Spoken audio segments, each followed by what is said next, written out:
Let us pray.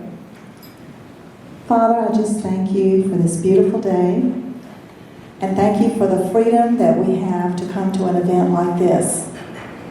And we thank you, Father, for hearing our prayers and when it comes to our new president. And we just ask you to bless him and his family and keep them safe. And we just pray for this food. We thank you for it. We thank you for the hands that prepared it and for those that serve it. And we ask you to bless it to our bodies. In Jesus' name I pray. Amen. Amen. Ken Benway will lead us in the pledge to the flag. Of the United States of America, and to the republic for which it stands, one nation, under God, indivisible, with liberty and justice for all. And here at More Republican Women, we salute the flag of North Carolina. I salute the flag of North Carolina and pledge to the Old North State love, loyalty, and devotion.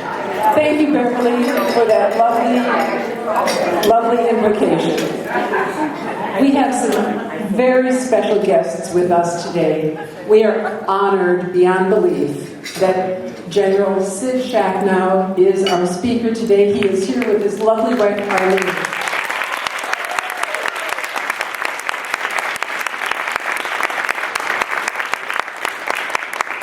Also with us is Miriam Chu, President of Warranty Citizens.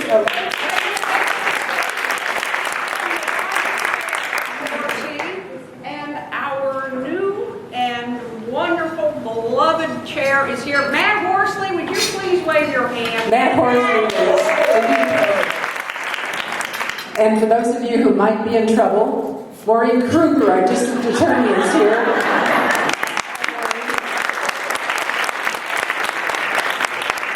Michelle Lexo, Mayor of Whispering Pines.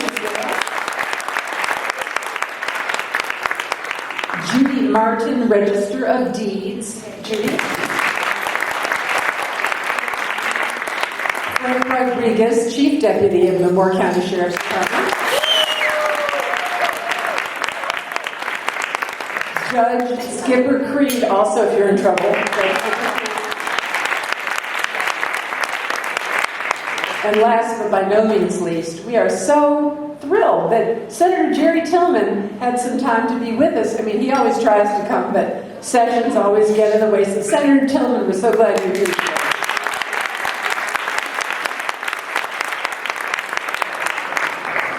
We have new members with us. Urbina McClure. Urbina is back at the back table.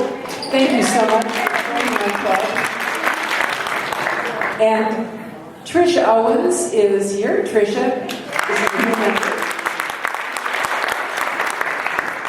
Our other special guests today are Ken Benway, retired Special Forces Lieutenant Colonel. Beverly Gazelle brought Valerie. Is Valerie your mother? Yes. Valerie, we're so glad that you're here with us. Wanda Little gets the prize today. Wanda Little has brought almost an entire table of wonderful guests. So, Wanda, let's introduce Charlene Cobb, Joe Cooper, Sally Covington, Judy Davis, Terry Harris, Ruth. Thank you again, Martha. That's wonderful. Just you need to get really a prize. Sandy Fowler is here today as the guest of Pauline Bruno. So happy to see you. And I hope all of our guests will consider joining our club because really, if you look around, this is the nicest, most hardworking group of women in Moore County that you will ever meet. So it's a great group to join. Thank you. Nancy Coburn brought her guest, Ruth Guild. Ruth? Good to see you. I have some guests today. Harriet Bradley is with us. Harriet. And I have my very dear friends, the Jacobsons. And first of all, I'm going to introduce Lois Buer, who is a very dear friend of Vivian's and Ralph's. And then you all know that Vivian lectures internationally because she and Ralph were close friends of Marc Chagall. So Vivian is terrific, and we're always happy to see you. But I saved the best for last because Ralph Jacobson is the best. And Ralph is the one who thought up the phrase adorable deplorables. And he's the one who provided us with 50 beautiful red t-shirts that we were able to raise funds to help with our election activities. So Ralph, always good to see you.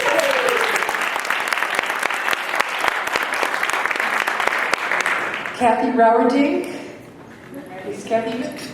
Kathy has brought her friend Kathy Lee. So Kathy, we're so happy you're with us today. Thank you. And Brenda McWhorter is a guest today of Nancy Simonette. Hey, Brenda. And Ken Rice is with his wife, Kathy Jackson. So Kathy, thanks for bringing Ken. And Joan Ward is, there she is. And thank you so much for bringing your husband, Don. Don always knows to sing. So in addition to everything else that we're celebrating, today is the day that More Republican Women got its charter from the National Federation of Republican Women. So we are 36 years chartered today. This is our birthday. As you all know who are coming to the 4th annual Ronald Reagan dinner tonight, today is Ronald Reagan's 106th birthday. So, hey. And you know, if you don't have a reservation for tonight, I will bet that they can squeeze you in. So, see me afterwards if you need to get in. I would love it if all of our More Republican Women board members would please stand. And the reason is you all do so much work. I want to, at least publicly, Connie, thank you. We've got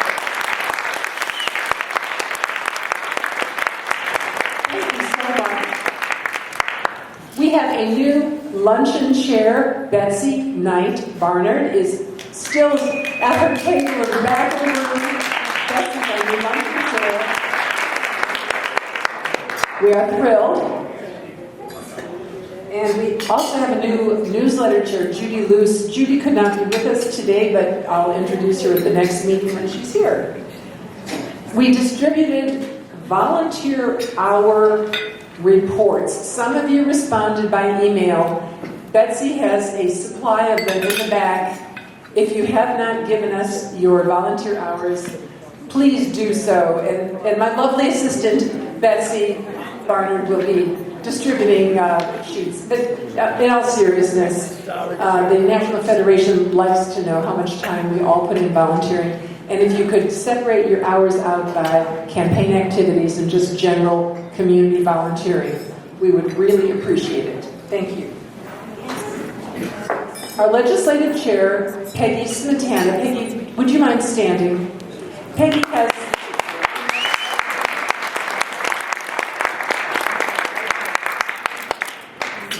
has a petition asking members of Congress to support President Trump.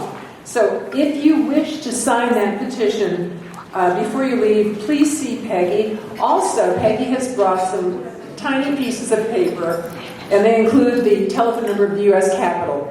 The U.S. Capitol, you call one number, and they can connect you to your senators or your representatives. Also, if you go on our website, which is mrwnc.org, we have a link on our legislative page. If you click on the member of Congress's name, you will be automatically connected to his website or her website. And we have no hers right now, but we have hymns. So we'll be connected to either Senator Burr, Senator Tillis, or Representative Richard Hudson. The reason I mention this, Senator Richard Hudson is under a lot of pressure, as is Senator Burr. as is Senator Tillis. You know, we worked very hard to affect this election and to elect the president that we want. But now that they're in office, they are being deluged with calls and emails from the other side urging them to not support what President Trump is trying to do. So if you please will go home, it'll take 5 minutes. Congressional offices, and I know that Senator Tillman will back me up on this, congressional offices count how many telephone calls they get, how many emails they get. If we don't let them know that we want our members to support President Trump, they're not only going to listen to the other side, but the other side has a very loud and angry voice. And so our little quiet, ladylike voices, gentleman-like voices, need to be heard as well. They need to know that we really are concerned and we want them to follow through on the promises that they've made and on the things that President Trump is trying to do. So if you would please take that 5 minutes out of your busy life to make some sort of contact, I would very much appreciate it. It was reported that Congressman Hudson, said that he talked to 12,000 people, and I'm quoting this, on the phone, and they were all freaked out over losing their Obamacare. So, obviously, I think it's a cry for help from him. He needs to hear from people. He needs to have some numbers to stack up against all these phone calls and emails that he's getting from the other side. So let us at least give him that. We began our year in January, on January the 9th, visiting Sheriff Godfrey Frank Rodriguez, and we visited all the police departments here in Moore County because January 9th is Law Enforcement Appreciation Day, and for the third year, our club has visited each one and brought goodies and letters of appreciation so that law enforcement knows that we truly do honor and respect them.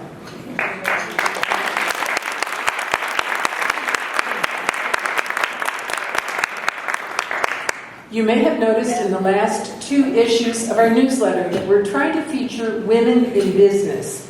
So last month's newsletter featured Ariane Mistel, and Ariane has just opened a fitness center in Southern Pines. And by the way, I forgot to introduce Ingrid.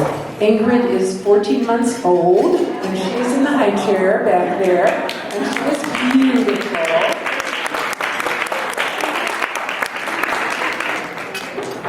And we, in last month's issue, in addition to Ariane Mistel, we also featured Gloria Bone-Gunther in real estate. And this month we featured Eileen Malin and Cynthia Danner.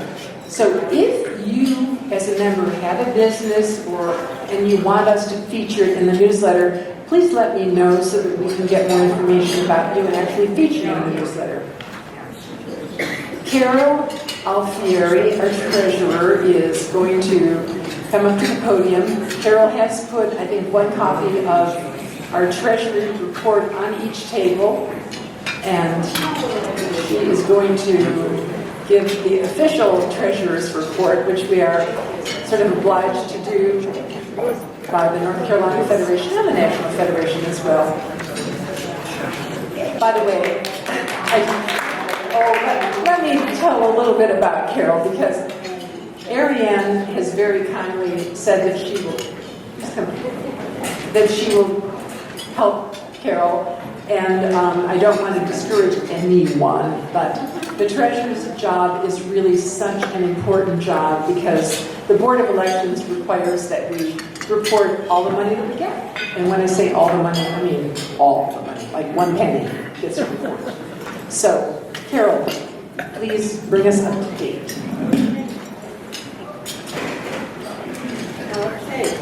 At the end of last year, coming into December of 2016, we had, as you can see on your papers, $8,239.17. Our income was $23,346.49.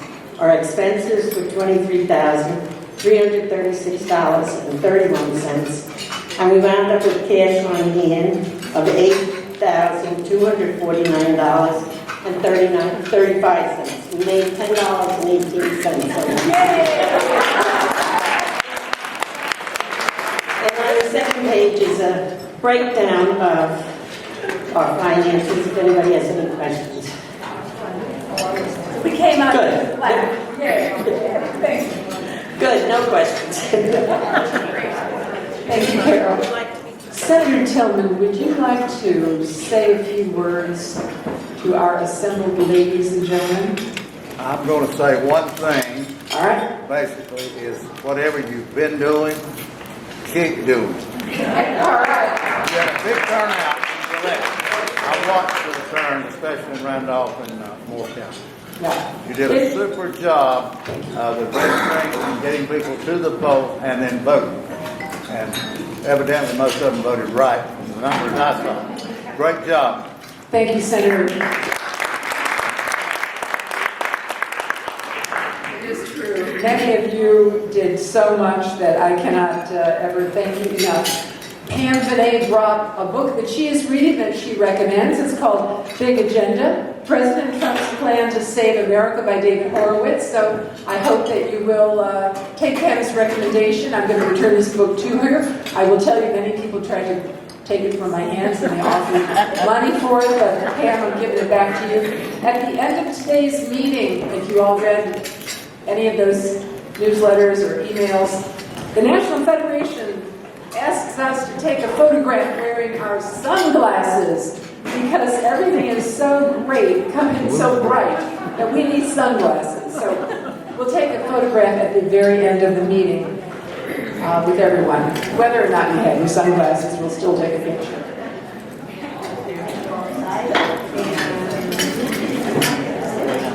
I believe that if I've never said it before or not said it enough, I just love you all. You guys are the greatest. You are the best. You work so hard. Thank you, thank you, thank you. Oh, Diane's crying. Okay. Michelle reminded me, and I was going to do it later, but we'll do it right now. Precinct meetings are going to begin very soon. So February 15th is the first precinct meeting for Southern Pines and Aberdeen. February 16th is the meeting for Pinehurst. The 18th is the meeting for North Moore, and the 19th is the meeting for Mid Moore, and that would include Whispering Pines, Seven Lakes, Bass. If you look at the February newsletter, there's more information about the location of each. And the Moore County Convention is on March the 4th. So we will look forward to all those things. Thank you. Anyway, enjoy lunch.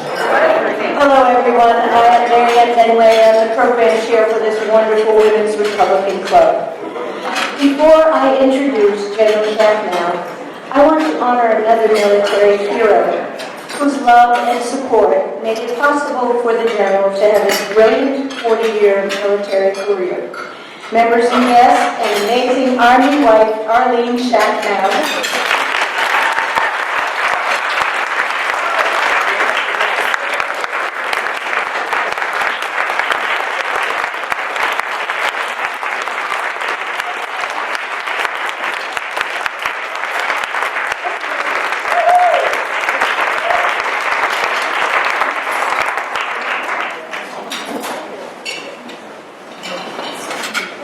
General Schachnow was imprisoned in a Lithuanian concentration camp as a boy and endured unspeakable brutality.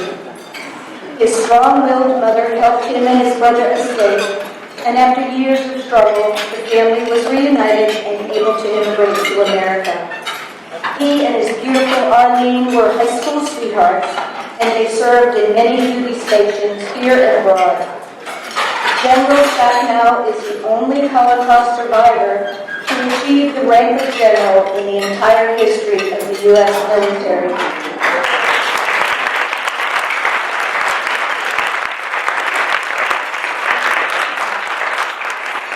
I told my son, who's in the Army, that we were having General Schachnow, and he said, "Mom, he is a legend." Please welcome Major General Sidney Schachnow.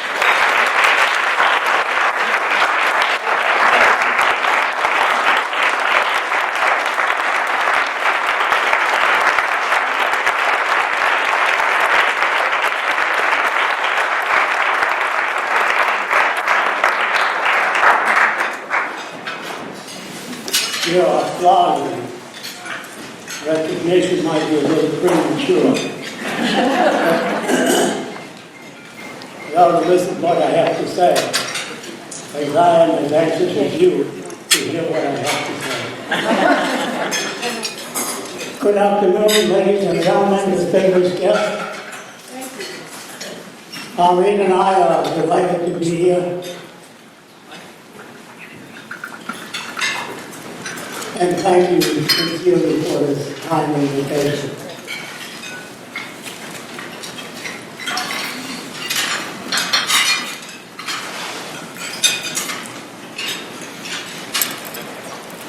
Marianne, I want to thank you for your kind and generous introduction.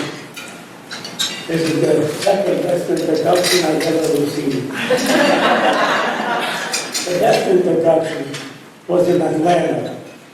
The host and master of ceremonies was in a car accident, and I had to introduce myself.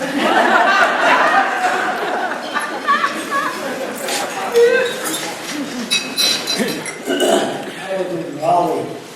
My flight was delayed. I was sitting there. I didn't know how long it would be delayed, so I dug out my iPad, only to find the battery was dead. I was bored stiff. I finally picked up this abandoned newspaper and started scanning it. And I came across an interesting article. It deals with communications. It seems like a prestigious university, Tufts, in Massachusetts, conducted a study. And what they found was that we only hear 50% of what's being said. Understand only half of that. Remember even less.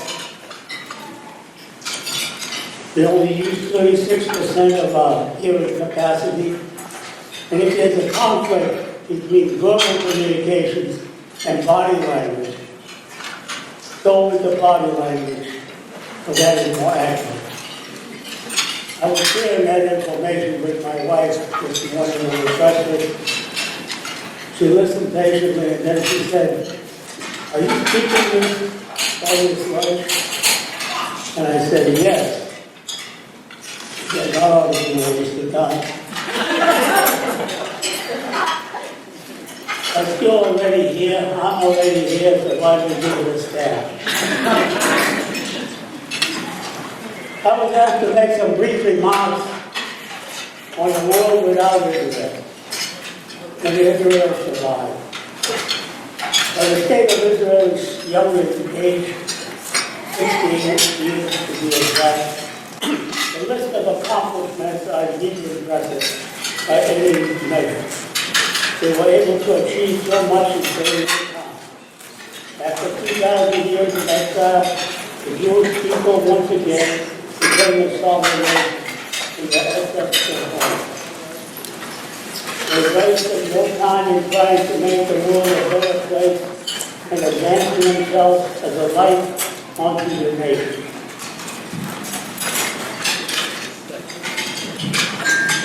Here's a partial list that was achieved during a short period. While defending itself in 4 major wars while resisting combined Arab armies, plus unrelenting attacks by terrorists upon Israel civilians throughout its existence. Some of the achievements in the area of Nobel prizes.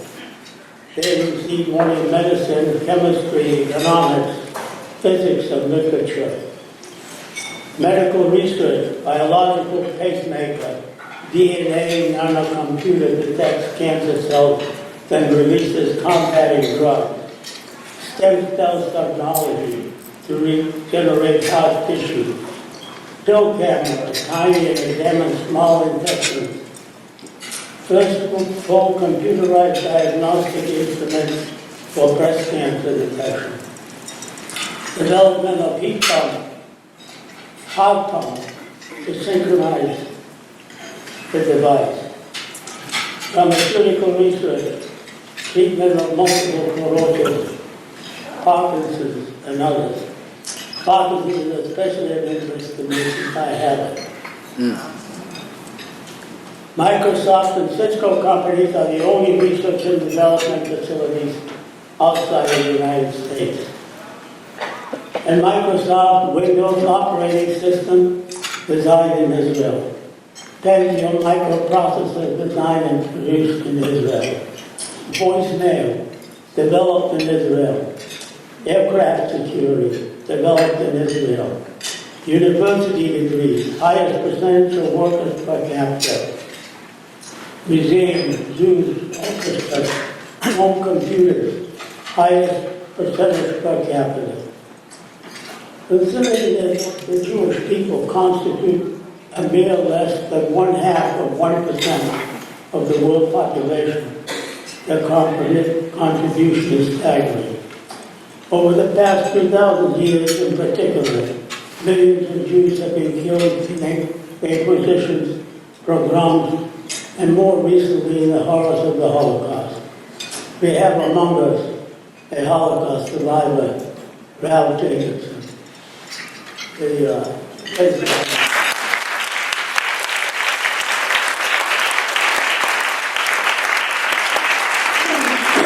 One wonders how much more humanity could have gained from the descendants of those murdered and their potential contribution to mankind. The world is full of Israel haters. I don't know why. It probably has something to do with anti-Semitism, or even more to do with lack of knowledge and understanding about the Middle East. Let us for a moment assume that Israel had not been born in 1948. I would argue that the region was pretty much the same, all screwed up. The bloody conflicts between Iran and Iraq would still have taken place. 1 million people would still have died. Fighting between ancient enemies, Sunni Muslims and Shia Muslims, would go on unabated. This war would achieve no state has suffered so cruel a reversal of fortunes as Israel. Admired all the way in 1970 as a state of those plucky Jews who survived against all odds and made democracy in the desert bloom in a climate both hostile to liberty and greenery. Israel has become the target of sweeping delegitimization. The delegitimization comes in two guises. One blames Israel for whatever ails the Middle East, and two zeroes in on Israel's very existence. Imagine a book of matches representing Israel and a football field representing the Arab world. Also 500 million Arabs versus 6 million Jews. Can Israel survive? Well, we can anybody proclaim in good conscience that these dysfunctionalities of the Arab world would vanish along with Israel. 2 UN Arab development reports written by Arab authors say no. The calamities are homemade. Stagnation and hopelessness have 3 root causes. First, the lack of freedom. The United Nations cites the persistence of absolute autocracies, bogus elections, and judiciary beholden to executive and constraints on civil society.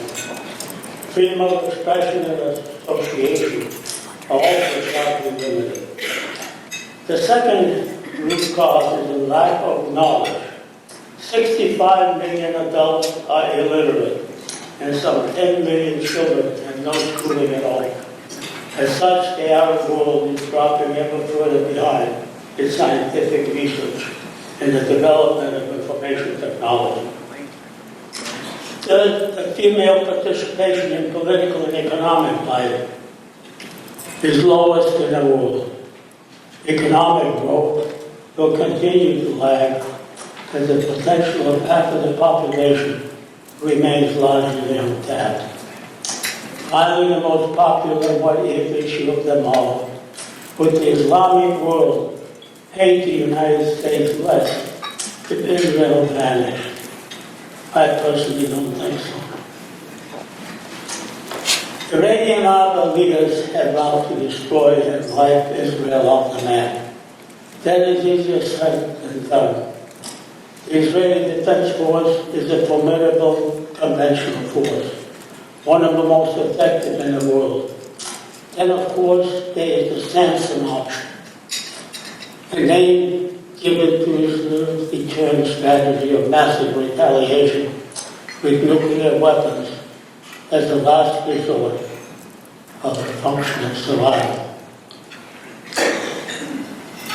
The name is a reference to a biblical Israelite Samson, who pushed apart the pillars of a Philistine temple, bringing down the roof and killing himself and thousands of Philistines who had captured him, mutilated him, gathered to see him further humiliated in chains.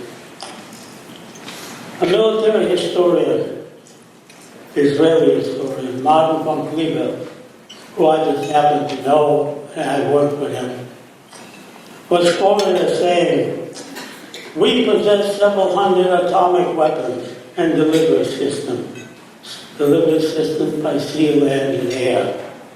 We can launch them at targets in all directions." Let me quote General Moshe Dayan. And he quotes Moshe Dayan, who was the defense minister. "Israel must be like a mad dog, too dangerous to bother with.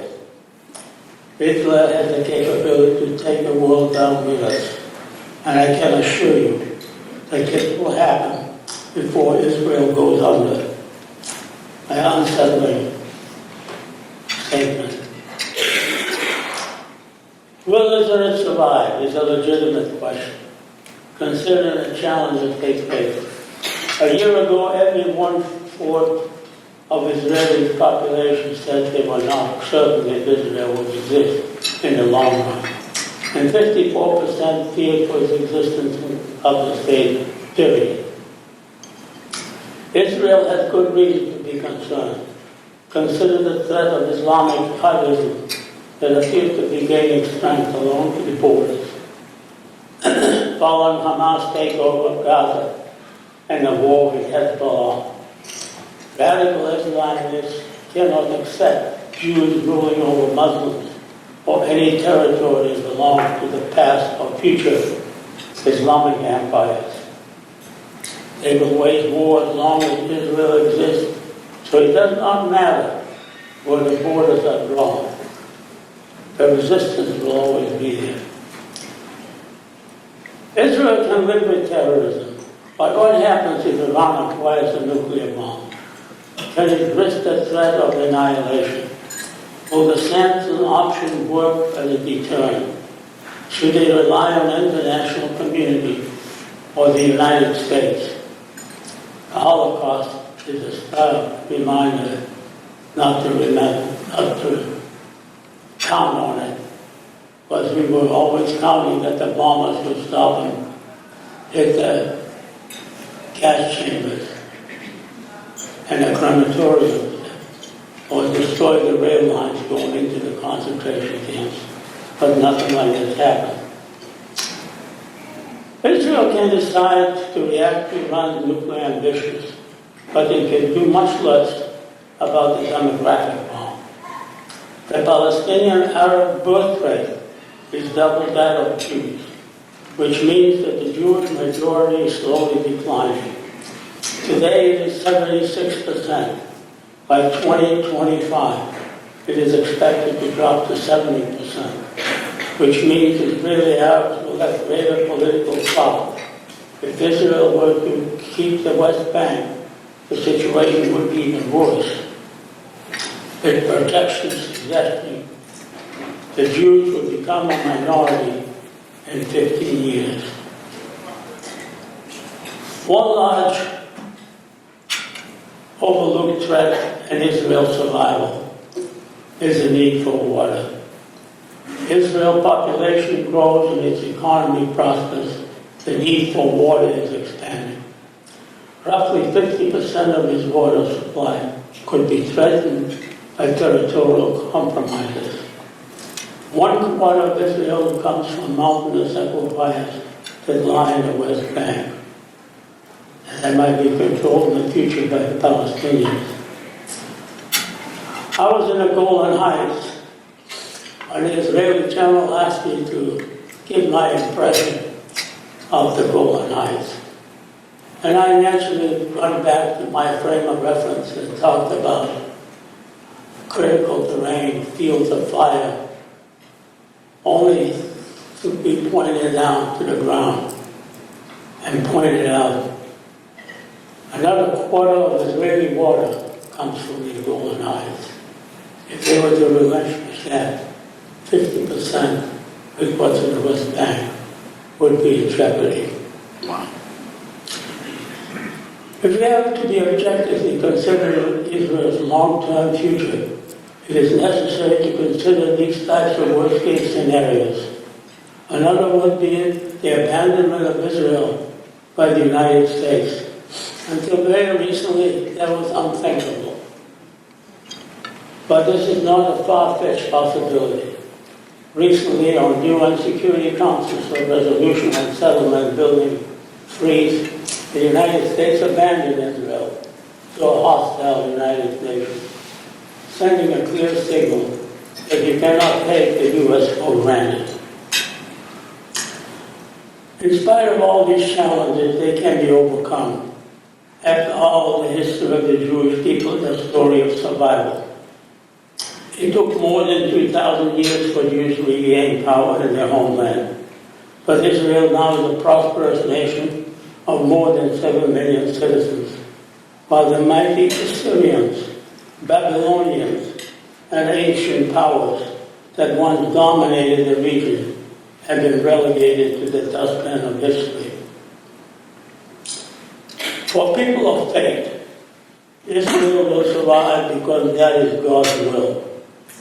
I believe that Israel will endure because of the strength of its people, support of the American Jewry, and the belief of non-Jews, friends to Israel, that wish the Jewish people are entitled to a state. I'm optimistic that peace, or some type of peace, will be achieved in time. Perhaps that's not a perfect peace we all hope for, but coexistence is possible. After all, what is the alternative? Will Israel survive? I'm 82 years old. Ask me in 100 years, and I'll be with you. Thank you very much.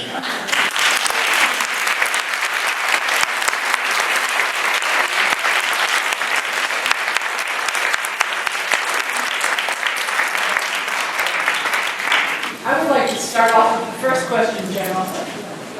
Who are Israel's friends? And if you include England, how soon will we lose England as a friendly power as the Muslim influence increases in England? Israel cannot count on anybody but on itself.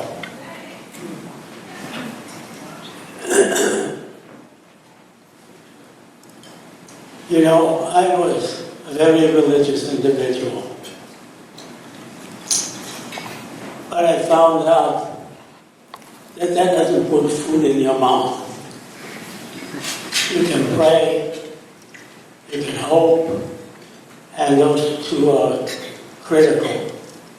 But in the final analysis, God helps those who help themselves.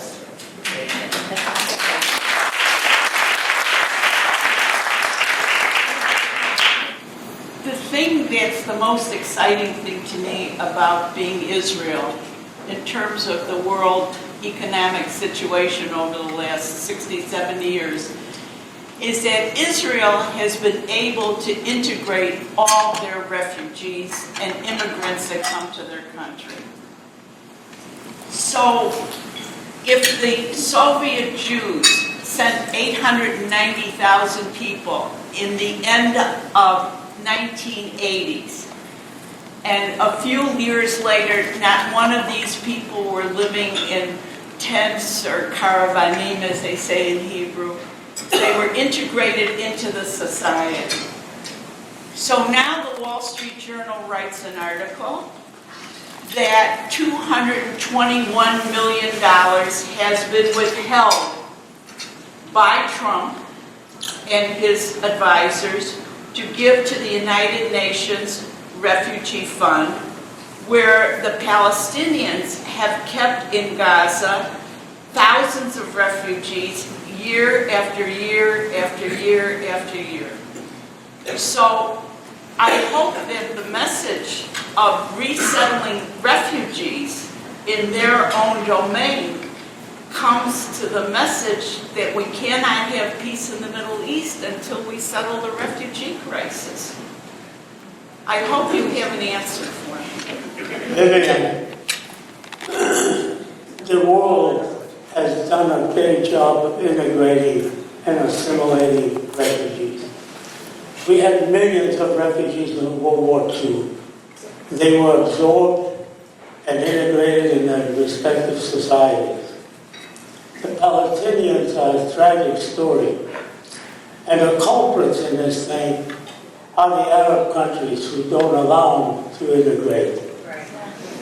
Well, I was just wondering what we could do about what the United Nations did. Is there any canceling that out, or are we stuck with what they did? And it was a betrayal, for sure.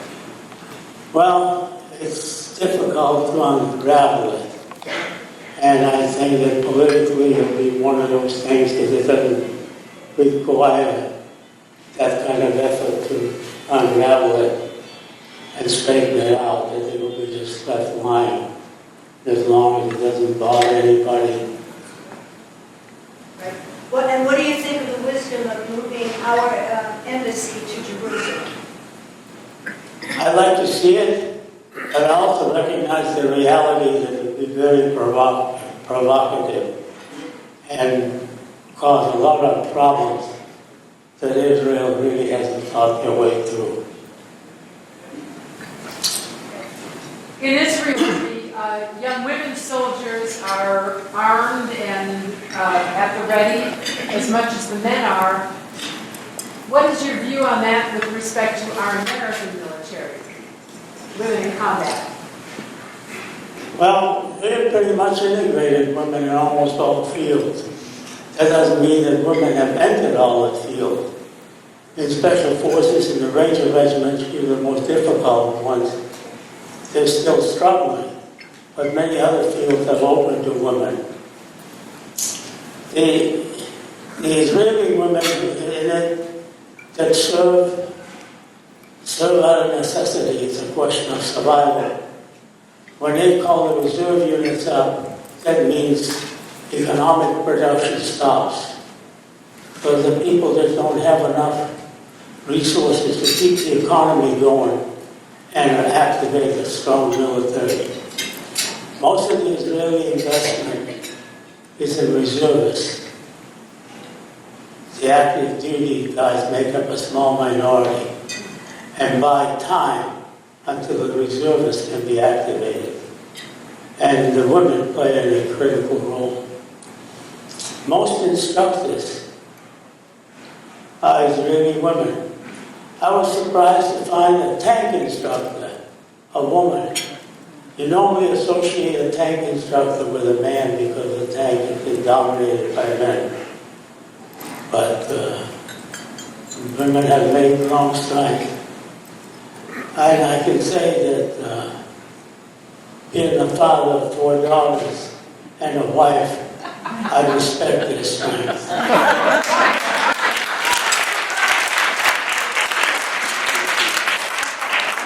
Yes, sir. I view what's going on in the Middle East as basically a war between the Sunnis and Shias, trying to get the caliphate set up. Basically, the two main combatants would be Iran and Saudi Arabia. And basically, what's going on with Israel is kind of almost a sideshow. They're really trying to set up, again, powers, strength in each segment. What's your view on that? I think you're absolutely correct. But that's not the only problem that's bothering the Middle East.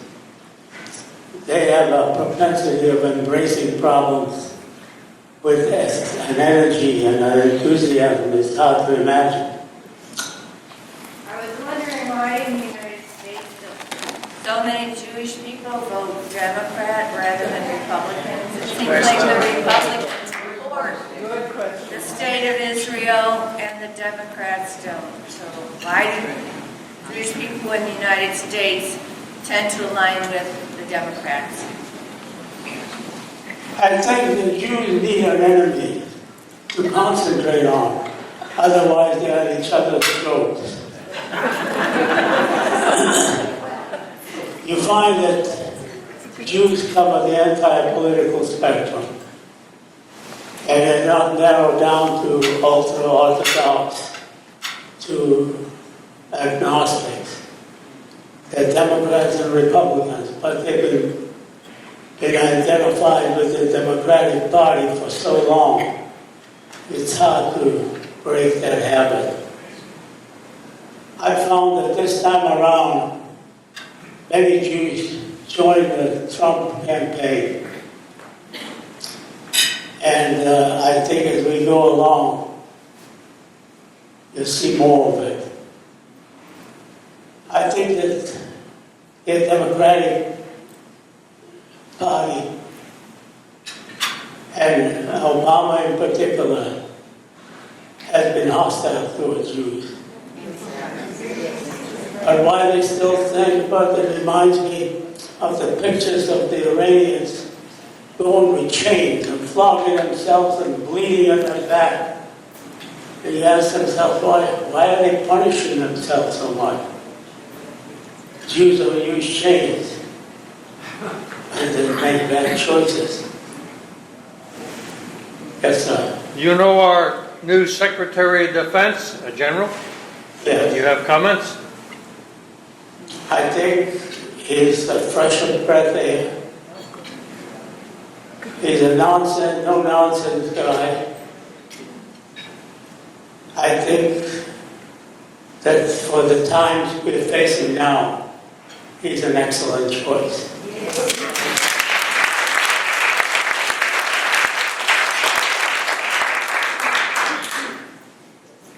It's been indeed an honor and a pleasure.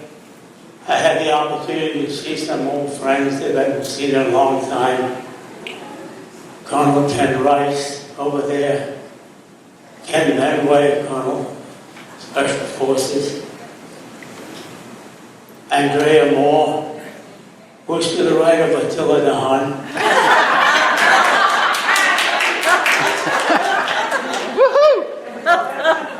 And I appreciate your hospitality and tolerance for my awkward pauses. It's part of my problems that I have medically. Thank you very much.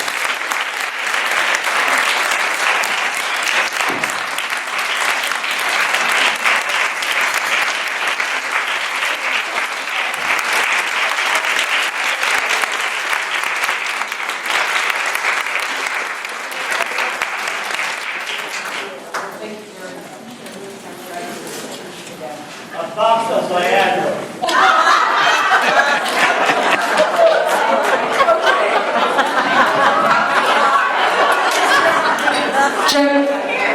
General Schachnow, your sense of humor has preceded you, and